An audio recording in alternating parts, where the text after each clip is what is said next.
We gotta write a note to, you know who. Okay. Hold on. Dearest Jocelyn. We'll start. I have seen the new moon, but not you. And by new moon, you're referencing Twilight, correct? No. Oh, okay. The actual new moon. I have seen sunsets and sunrises, but nothing of your beautiful face. I miss you like the flower misses the sun.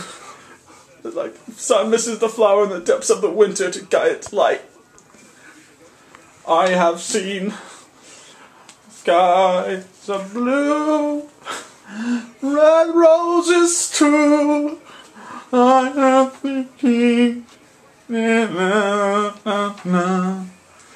and write with hope, because hope guides you. Hope guides me. Hope guides me.